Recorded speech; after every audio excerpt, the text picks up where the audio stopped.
Some places don't just have a past, they feed on it. Welcome to the Devil's Park Hotel, a decaying grand hotel buried deep in the fog-shrouded Appalachian mountains, where the night shift isn't just a job, it's a desperate gamble. My name is Caleb Mercer, and I came here to outrun the ghost of my missing brother. Instead, I found myself bound by 5 strange rules just to survive the hotel's hunger. What's the creepiest hotel you've ever stayed in? Tell me in the comments below. And if you're brave enough to check in for the night, subscribe to Night Creepypasta Rules and ring that bell. Because here, the carousel never stops turning. The shift begins now. My older brother Liam vanished from a hotel night shift 10 years ago, leaving a void that no amount of time or distance could ever fill. I've been haunted by the silence of his absence ever since. A silence that became a roaring tinnitus in my soul.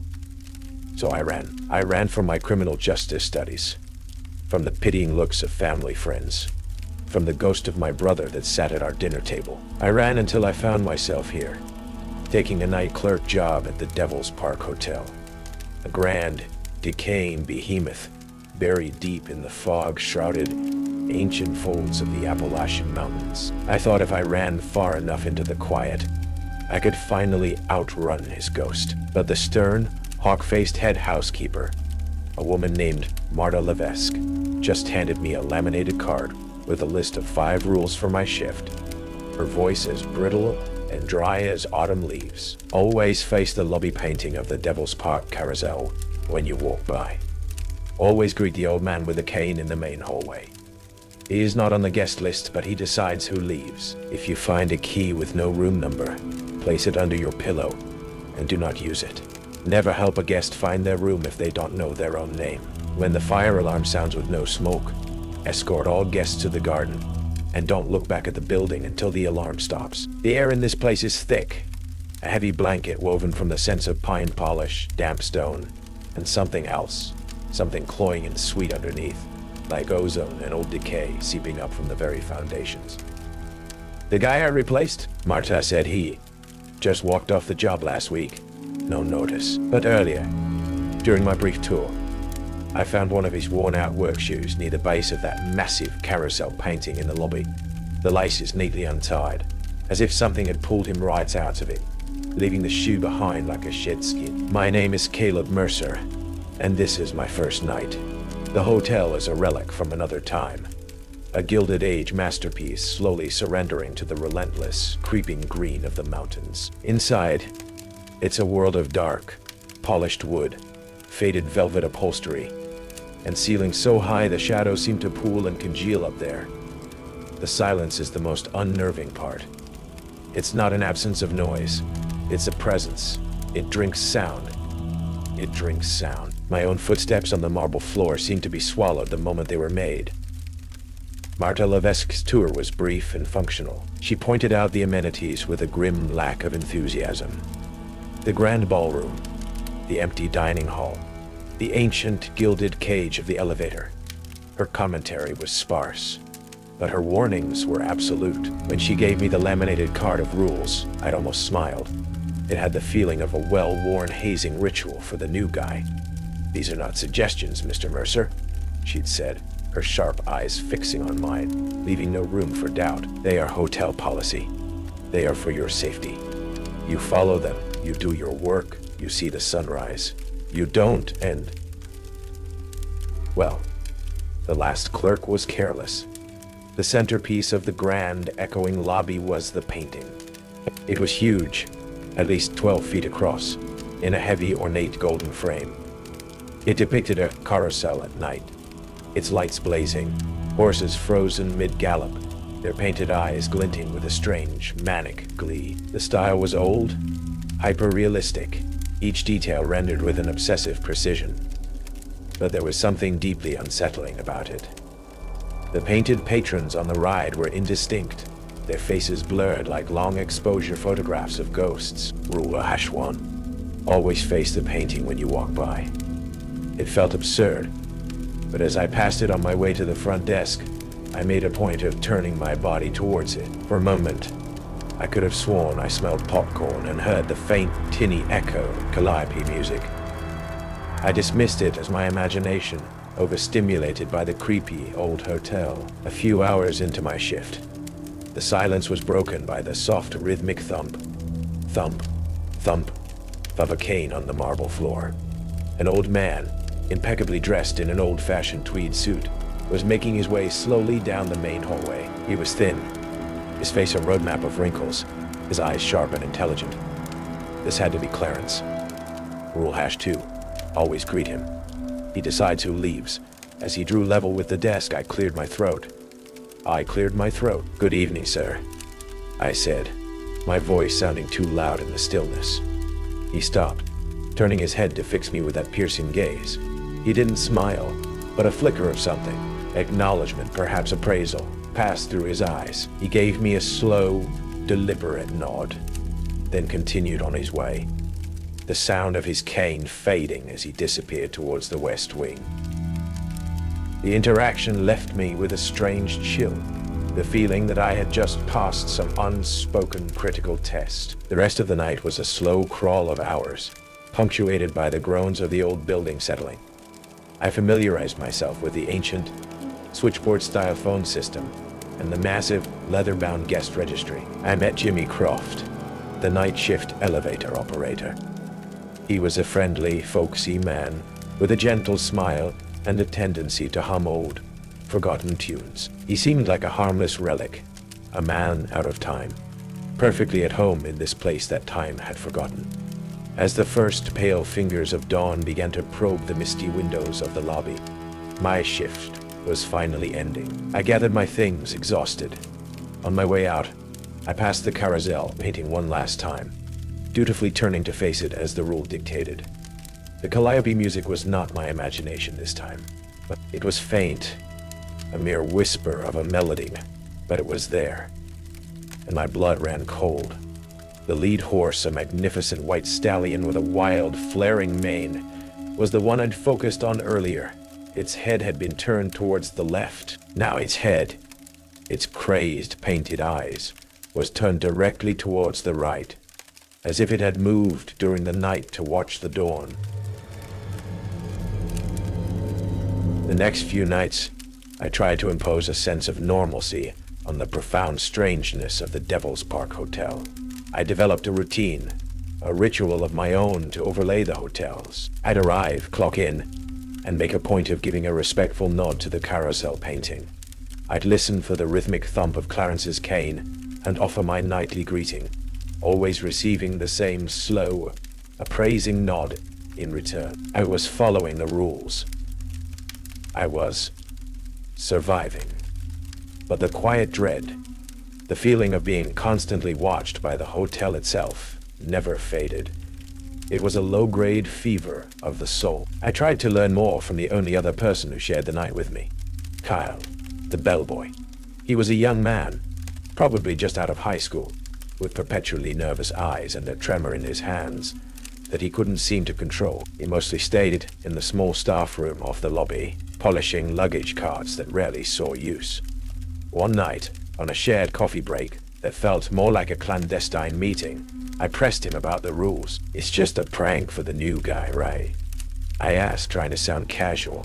Kyle almost dropped his cup. He looked around wildly, his eyes darting towards the lobby, towards the painting, towards the elevator where Jimmy Croft was softly whistling a 1940s tune.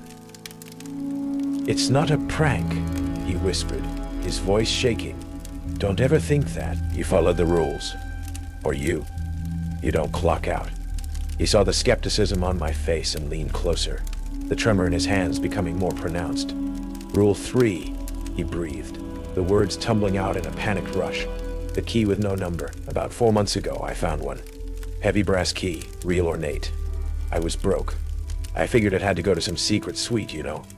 A place where rich guests might leave stuff behind." He swallowed hard. "I didn't put it under my pillow. I kept it. The next night, I tried it on every door on the top floor. Nothing. Then I tried it on a door that wasn't there before. A little service door behind a tapestry in the east wing." His eyes were wide with remembered terror. "It opened, Caleb. It opened into a room. But it wasn't a room. It was outside, at night, but we were inside the hotel. I could hear music, calliope music, and I could smell cotton candy. And I saw it. The carousel, the real one. It was turning, all the lights blazing, but the horses, God, the horses were real. They were made of shadow and smoke, and their eyes were on fire. And the people riding them, they were screaming, but they were smiling. This huge, awful smile, like their faces were gonna break. He was hyperventilating now. Something grabbed my coat, tried to pull me in. I don't remember anything else. Marta found me at sunrise, passed out in the middle of the rose garden, covered in dew, my clothes torn. I don't know how I got there, but I know I was in there. So yeah, he finished, his voice a ragged whisper. You find that key. You put it under your damn pillow. Kyle's story solidified the rules from strange policies into ironclad laws of survival. So when the nameless guest appeared later that week, I was prepared. He materialized from the shadows near the grand staircase. A man in a rumpled suit, his face pale and etched with a profound, timeless panic. "Excuse me," he said, his voice trembling, his eyes wide and lost. "I'm terribly sorry to bother you, but I can't seem to remember my room number. I can't even remember my name. Rule #4. Never help a guest find their room if they don't know their own name." My heart went out to him. He seemed genuinely terrified, a soul adrift. But Kyle's story was a fresh, raw wound in my mind. I hardened my heart. "I'm very sorry, sir," I said, my voice sounding colder than I intended. "Without a name or room number, there's nothing I can do according to hotel policy." The hope in his eyes died, replaced by a bottomless despair. He gave a soft, weeping sound and turned, shuffling aimlessly back towards the shadows from whence he came. I felt a pang of guilt, but also a wave of relief. I had passed the test. I had followed the rule. My investigation into my predecessor's disappearance, the man whose shoe I'd found, had hit a wall. His employee file was thin, his locker cleaned out. But tucked away in a dusty corner of the security office, I found a small, handheld audio recorder. It was his. The batteries were nearly dead, but I managed to get it to play. The audio was mostly static, but through the hiss, I could just make out his terrified, whispering voice in one corrupted file. "Well, it's not the hotel. It's the painting. And Jimmy. God, Jimmy knows. He watches. He chooses." The battery died before I could hear more. The next night, I came on shift with a renewed sense of dread, the dead man's words echoing in my mind. And there, sitting dead center on the polished marble of the front desk, as if placed there just for me, was a heavy, ornate brass key. It had a fancy, scrolled head and a thick shaft, but the part that mattered, the part that would fit a lock, was smooth, featureless, and bore no room number. The key felt heavy in my hand, not just with its own physical weight, but with the weight of Kyle's terror and the dead man's warning.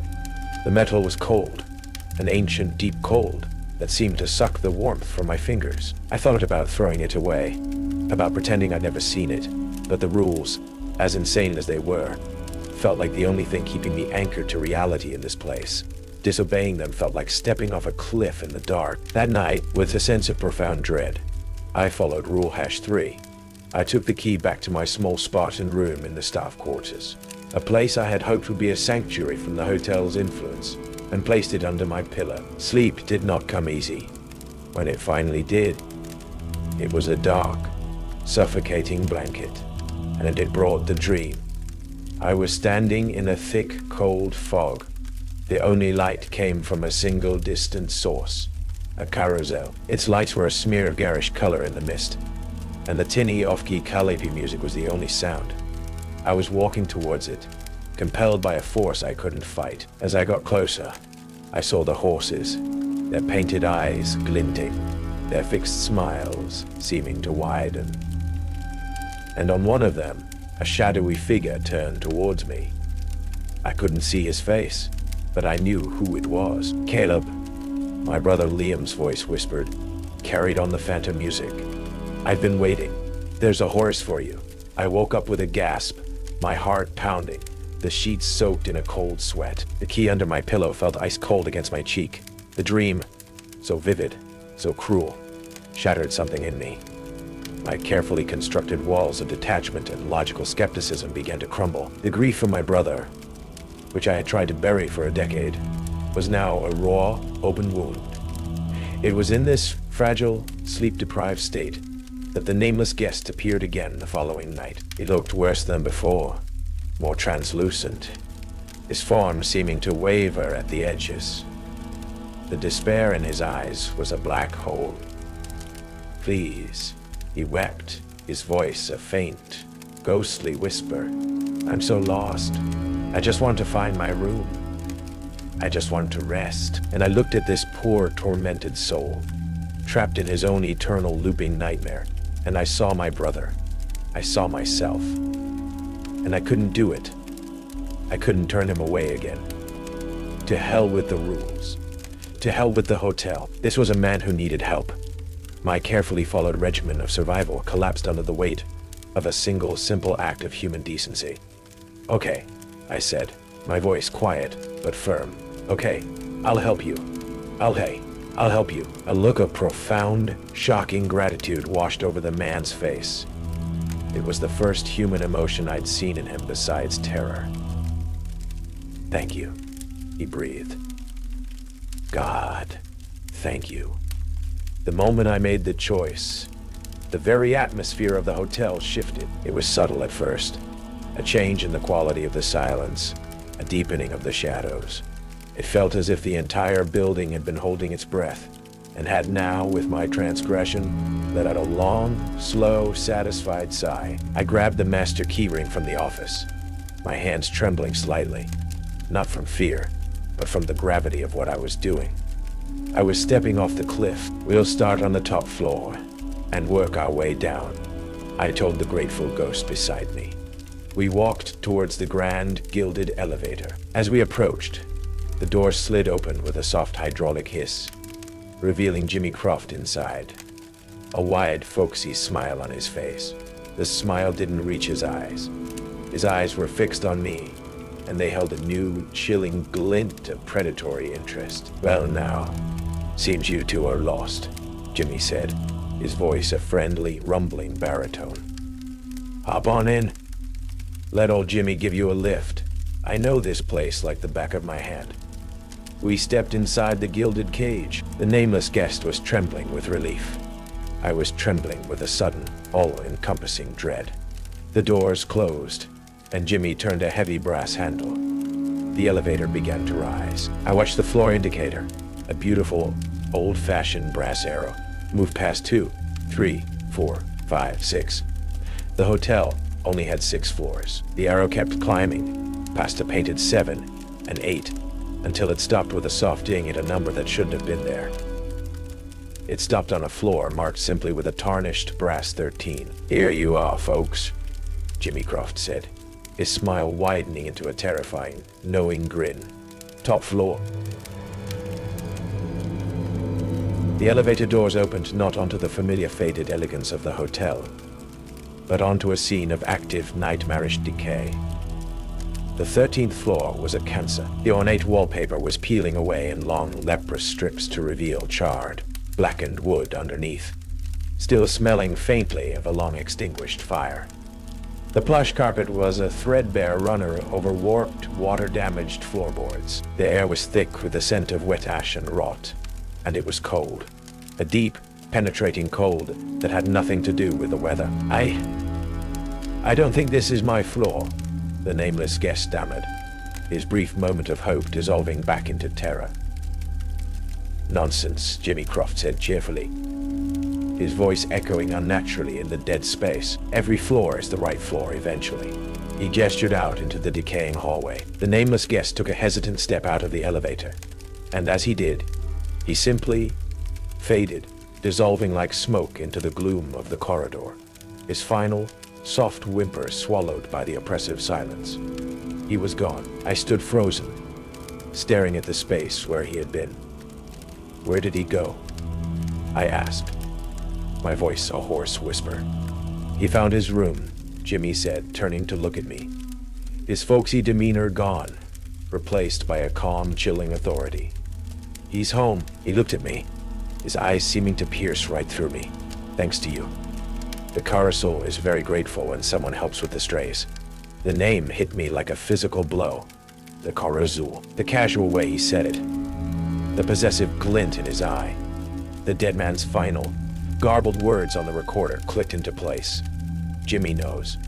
He watches. He chooses. He wasn't just an elevator operator.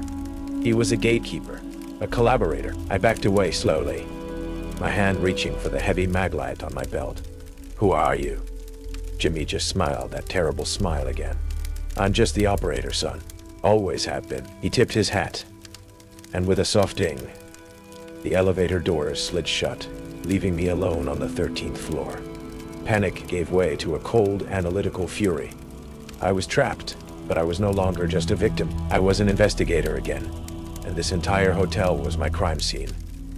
I spent what felt like hours exploring the impossible floor, a place that defied all logic, a twisted echo of the hotel below. The rooms were empty husks, some furnished with rotting 1940s-era furniture, others containing nothing but a thick layer of dust and the palpable weight of despair. I finally found a fire escape staircase at the end of a long hall. It was real, solid iron, and it led me down, flight after flight, until I emerged, shaking, back into the familiar reality of the 6th floor. My investigation now had a singular focus: Jimmy Croft. I needed to know who he was, what he was. Using the master keys, I made my way to the hotel's long-abandoned archives, a series of dusty, forgotten rooms in the East Wing. The air was thick with the smell of decaying paper. I found the employee records, huge leather-bound ledgers, dating back to the hotel's opening in the early 1900s. And I found him. James Jimmy Croft. Hired in 1946 as an elevator boy. And then I found the other file, a thick, brittle stack of newspapers from October 1949, detailing the horrific fire that had destroyed the original hotel and the Devil's Park amusement park it was attached to. The death toll was over 100, and listed among the missing, presumed dead, his name accompanied by a grainy, black and white photograph of a smiling young man in a smart uniform, was James Jimmy Croft. My blood ran cold. He hadn't aged a day. He was a ghost, a remnant, or something worse. Digging deeper, I found a heavy, locked metal footlocker tucked away in a records closet. The lock was old and rusted. I broke it open with my pry bar. Inside were the personal effects of every employee who had resigned without notice over the past 30 years. It was a box of ghosts, watches, wallets, faded photographs. I found my predecessor's wallet, and at the very bottom of the box, I found it. A thin, worn employee file. Its corner bent, its photo faded. The name on it was Caleb Mercer, my brother. The date of his voluntary resignation was 10 years ago. I sank to my knees, the dusty floorboards groaning under my weight. My brother's file clutched in my trembling hand. He hadn't run away. He hadn't abandoned us. He had ended up here, in this box, in this hotel. And as that terrible decade-old wound ripped itself open in my chest, a new sound, a sound I had only read about on a laminated card, began to blare through the entire hotel. A piercing, shrill, relentless electronic shriek. The fire alarm, but there was no heat, no smoke. Just the deafening, insistent scream of the alarm. Rule #5 was now in effect. The shriek of the fire alarm was a physical assault, a piercing, relentless needle of sound that drilled directly into my skull. It was a clean electronic scream, utterly devoid of the heat or acrid smell of a real fire. This was Rule #5, not as a hypothetical warning, but as a roaring, terrifying reality. My first instinct, hammered into me by years of fire drills, was to run, to get out. But the file in my hand, my brother Liam's file, was an anchor of cold, heavy lead. He hadn't gotten out. The thought of leaving his memory, his final resting place, to this nightmare was impossible. My personal investigation had just become a rescue mission, a decade too late. My mind raced, trying to impose order on the chaos. Rule #5. Escort all guests to the garden, and don't look back at the building until the alarm stops. It was a rule of evacuation, of survival, but it was also a test, a distraction. I burst out of the archives and into the main corridor. The hotel was in a state of quiet, orderly panic. The few legitimate guests, a traveling saleswoman from 3B, a young couple on a hiking trip from 5A, were emerging from their rooms, their faces etched with confusion. "What's happening?" the saleswoman asked, clutching her robe. "I don't smell any smoke." "Hotel policy, ma'am," I said, my voice a strained imitation of professional calm. "Please proceed down the main staircase and gather in the rose garden at the east entrance. Do not use the elevator." My eyes darted towards the grand gilded cage of the elevator. Its door was open, and Jimmy Croft stood inside, his expression one of serene, folksy calm amidst the blaring alarm. He gave me a slow, almost imperceptible wink. He wasn't evacuating, he was waiting. As I herded the small group of guests towards the staircase, I saw Kyle, the bellboy, flatten himself against a wall, his face pale and slick with sweat. He was staring at the Carousel painting, his whole body trembling. "Don't look back, Caleb," he mouthed at me, his eyes wide with terror. "Just get them out and don't look back." I led the guests down the echoing marble staircase and out into the pre-dawn chill. The garden was a manicured island of sanity in the encroaching wilderness, its roses heavy with dew. The fire alarm was still a piercing shriek from the building behind us. The guests huddled together, shivering and confused. "Stay here," I ordered. "Don't go back inside until the alarm stops. No matter what you hear." I turned back to face the hotel, and I looked. I broke the second part of the rule. The grand facade of the Devil's Park Hotel was wrong. Wrong in the strobing, silent flashes of the fire alarm light from within. The building's geometry seemed to shift and warp. Windows seemed to appear and disappear. The roofline seemed to stretch, to contort, as if the entire structure were a living, breathing thing in the throes of a seizure. And from within, I heard it. Not the alarm, but a new sound. Faint at first, then growing louder. The tinny, off-key, impossibly cheerful sound of Calliope music. And I saw him, Jimmy Croft. He was standing in the main doorway, but he wasn't alone. He had his hand on the shoulder of the nameless guest who had reappeared from the shadows, and instead of leading him out to safety, Jimmy was gently but firmly guiding the weeping, terrified spirit back inside the hotel. He was feeding the fire, rage, pure and cold, eclipsed my fear. I ran back inside, back into the screaming alarm, back into the belly of the beast. The lobby was a nightmare. The reality bending I'd experienced on the 13th floor had now infected the entire hotel. The grand staircase behind me seemed to melt away into a long, dark corridor. The reception desk was now where the ballroom doors should have been. The Calliope music was deafening, a manic merry-go-round tune that seemed to mock the blaring alarm. And the painting, God, the painting. It was no longer a static image. It was a window.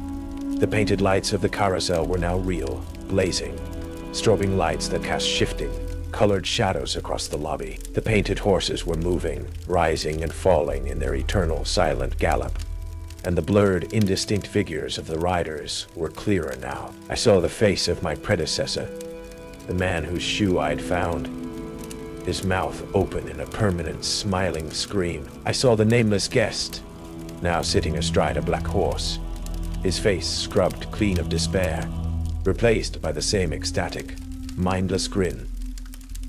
The Carousel was active, and it was hungry. "I knew you'd come back," a voice said, seemingly from right beside me. Jimmy Croft was standing there, his friendly smile firmly in place, though it looked monstrous in the shifting, colored light from the painting. "You're a rescuer, aren't you, Caleb? Just like your brother was. What did you do to him, Jimmy?" I snarled, my hand gripping the heavy iron pry bar I'd retrieved from the boiler room. "Liam." Jimmy's expression turned almost mournful. Mournful. A fine young man. So much misplaced hope. He broke the rules too, you know. He tried to save a guest who didn't want to be saved. He bought a ticket for a ride he couldn't handle. He gestured towards the painting. He's in there, still riding. Still riding. He's one of the best ones. His hope. It tastes the sweetest. I swung the pry bar, a guttural roar of fury tearing from my throat. Jimmy sidestepped the blow with an agility that belied his age, his smile never faltering. Violence won't help you here, son. This is my world. The Carousel gives me certain advantages. He beckoned towards the elevator, its doors sliding open with a welcoming ding. Let's take a ride, Caleb. Let me show you how it all works. A special tour for the brother of a valued patron. I knew it was a trap, but confronting him was my only option. I stepped into the elevator, the doors closed, and the blaring of the fire alarm, the calliope music. Everything was cut off, replaced by a profound humming silence. You see, Jimmy began, his voice taking on the quality of a tour guide as the elevator began to move, not up or down, but seemingly sideways. This hotel, this land, it's always been a place of powerful emotions. The amusement park, the fire, it created a nexus. The Carousel wasn't born from it. It was drawn to it. It's a collector. It feeds on memory, on joy that curdles into terror, on loops of despair. The walls of the elevator became like glass, showing me not the floors of the hotel, but glimpses of other times.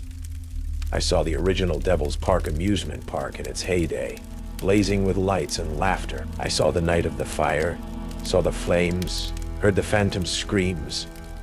I saw a young, terrified Jimmy Croft, trapped, making a pact with a shadowy form that rose from the burning carousel. It promised me I could have it all back, Jimmy said, his voice now filled with a desperate, ancient sorrow. My family, my youth. If I had just helped it complete the ride, if I just found it new horses for the stable. He looked at me, his eyes pleading. It just needs a few more. Liam was one. The man you helped was another. And you, Caleb, you would be the last one. The final, perfect piece. Help me. Join us. And I can finally go home. The elevator shuddered to a halt. The doors opened. We were not in the hotel lobby. We were inside the painting. We stood on a platform of swirling mist, and before us was the Carousel itself, a monstrous living machine of shadow and light. The smiling, screaming riders, my brother among them, galloped past on horses made of smoke, their eyes burning like coals. And in the center, in the operator's booth, was a tall, gaunt figure in a tattered, old-fashioned uniform, the conductor from my nightmares. The Carousel itself. It turned its head, and though it had no face, only a swirling vortex of shadow, I felt its ancient, hungry gaze fall upon me. From the fog, Clarence, the old man with the cane, appeared beside me. You chose to help the lost, he said, his voice the first sane sound I'd heard in an eternity. Now you must choose again. Destroy the ride and free the riders, or take your brother's place upon it forever. The original single carousel horse from the 1940s. The anchor, the heart. Jimmy screamed in rage. No, you will not ruin this. You will not take my home away from me. He lunged, no longer a friendly old man, but a monster of desperation, trying to drag me towards the spinning, screaming ride. The final choice was here. The final ride was waiting. The world inside the painting was a maelstrom of conflicting senses. The calliope music was a physical pressure, drilling into my ears, while the smiling screams of the riders were a silent chorus that resonated directly in my bones. Jimmy Croft, his face twisted into a mask of desperate fury, grappled with me, his grip surprisingly strong, reeking of dust and a century of regret. He was trying to force me onto the moving platform, to make me another mindless grinning patron for his demonic merry-go-round. Don't you see? He hissed, his folksy charm completely gone, replaced by the raw pleading of a damned soul. It's better this way. No pain, no memory, just the ride. The ride is all there is. I can bring him back. I can bring them all back. Clarence stood impassively, his presence a small, still point in the swirling chaos. His words echoed in my mind. Destroy the ride and free the riders, or take your brother's place. I looked past Jimmy's desperate, contorted face to the carousel. I saw the riders, their faces locked in those horrific, ecstatic smiles. I saw the blurred, gray shape. That was my brother, Liam, galloping past on a horse of shadow, his head turned towards me, a single, spectral tear tracing a path through his indistinct features. He wasn't smiling, he was pleading. That image broke the spell of my fear. This wasn't a choice between my life and his. It was a choice between freedom and eternal damnation for all of them. With a surge of adrenaline, I shoved Jimmy back, breaking his grip. He stumbled, his eyes wide with disbelief. You would throw away paradise. This isn't paradise, Jimmy, I grunted. My eyes locked on my target. It's a cage. I sprinted towards the heart of the nightmare, towards the charred, blackened frame of the original Carousel horse that Clarence had revealed. It was the anchor, the source, the first piece of wood that had given the entity its form. The air around it was freezing, a pocket of absolute cold that seemed to deaden all sound. The calliope music faded, the screams receded. All that was left was a deep, guttural hum that emanated from the wooden frame. The entity, the Carousel, reacted. The tall, gaunt figure of the conductor in the center of the ride turned its faceless void towards me. A wave of pure, psychic dread washed over me, trying to paralyze me, to fill my head with images of my deepest failures, of Sarah's accident, of Liam's disappearance. It was trying to drown me in my own grief. I fought it, focusing on the solid, real weight of the iron pry bar I still clutched in my hand. I remembered Rule #2, the iron on the tracks. I remembered Caleb Dunn's voice. It grounds the hunger. Iron, a metal of the real world, a bane to these things of spirit and shadow. As I neared the blackened horse, Jimmy let out a final, despairing howl and charged me from behind, tackling me, sending us both sprawling into the swirling mist at the base of the anchor. We wrestled, two desperate men fighting for two different kinds of salvation. But my goal was only inches away. I stretched out my hand, the heavy iron pry bar feeling like the only real thing in this entire spectral world, and slammed it down with all my might onto the charred ancient wood of the horse's frame. The result was not a splintering of wood, it was a shattering of reality. The moment the iron touched the anchor, a deafening crack, like a universe being split in two, echoed through the misty void. A brilliant, white light erupted from the wooden frame. Not a warm light, but a cold, pure, surgical light that burned away the shadows. The carousel shrieked, a sound made of 1,000 tormented voices, as its connection to its anchor was violently severed. Jimmy Croft, still grappling with me, screamed as the false immortality that bound him to this place was torn away. He aged a lifetime in a second, his skin withering, his hair turning to dust, his form crumbling away until nothing was left but a tattered, empty elevator operator's uniform. The carousel began to break apart.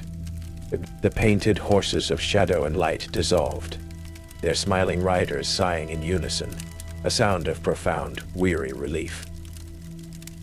I saw Liam clear as day for a single heartbreaking moment. He looked at me, his face free of the rictus grin, and he smiled. A true, sad, grateful smile.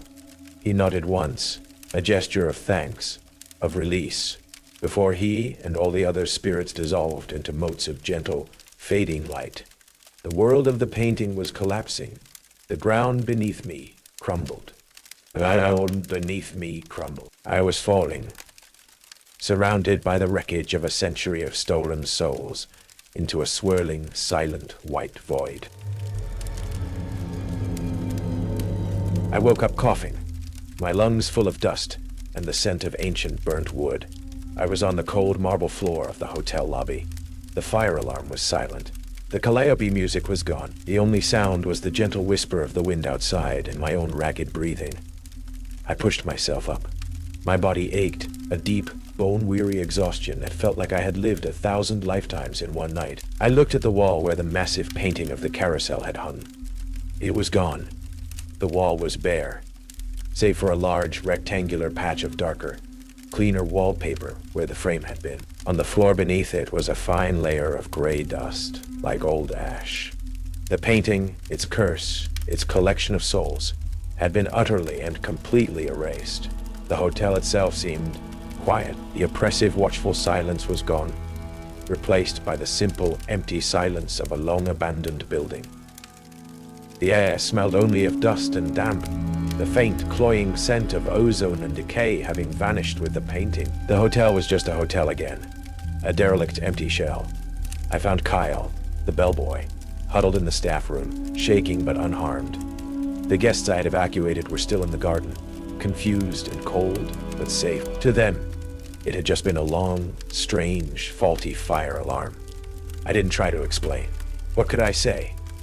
I walked through the silent hotel one last time. The gilded cage of the elevator stood open and inert. I peered into the main hallway. Clarence, the old man with the cane, was gone. I knew I would never see him again. His purpose, his watch over this place, was finished. I found my predecessor's other shoe lying in the center of the lobby, as if it had been gently placed there. I took it, and Liam's file from the archives, and I walked out of the front doors of the Devil's Park Hotel into the cool, clean air of the Appalachian dawn, not looking back. I was finally free. My brother was free. Months have passed. I live in a city now, surrounded by the noise and life I once tried to flee. I'm seeing a therapist. I'm reconnecting with the world. The phantom train whistles are gone. The whispers of my wife's name are silent. The ghosts, for the most part, have been laid to rest. I thought I had finally escaped the silence, but last week, I was walking through a street fair, a river of happy, living people all around me, and I heard it, a faint, tinny melody, carried on the breeze from a small children's ride at the far end of the fair. A tiny 12-horse carousel, spinning cheerfully in the afternoon sun. The calliope music was bright, happy, real, but as I turned to look, for a fraction of a second, just a heartbeat, the melody seemed to dip, to warp, to play in that familiar off-key minor key from the hotel. And I saw, on one of the small painted horses, a new figure among the laughing children. A man in a simple, folksy elevator operator's uniform, his face indistinct, blurred. He wasn't smiling. He was just riding. He was just riding, and he was watching me. The moment passed. It was just a child in a costume, a trick of the light. But I felt a chill that had nothing to do with the autumn air. I had destroyed the anchor. I had freed the souls, but I know with a chilling certainty that will never leave me, that an entity that old, that hungry, doesn't just die. It simply finds a new ride, a new park, and it waits. And sometimes late at night, when the city is quiet, I can still hear the faint, tinny sound of that carousel, a promise that my ticket is still valid, and that there will always be an empty horse waiting for my last ride. The Devil's Park Hotel leaves its mark, and Caleb Mercer learned that some rides come at a terrifying cost. The rules were a fragile shield, but the true horror was always waiting in the grand lobby. The Carousel may be broken, but its music plays on. Seriously, if you didn't watch until the very end, you missed the most chilling part, the twist that reveals the true, enduring curse of the hotel. The final moments will leave you checking your own tickets. What do you think the Carousel truly is? What was Clarence's real role? Share your theories in the comments below, and if you made it through the night at the Devil's Park Hotel, if the ride hasn't claimed you, then you're already one of its patrons. Subscribe to Night Creepypasta Rules, because some journeys have no final destination, and the last ride is always waiting.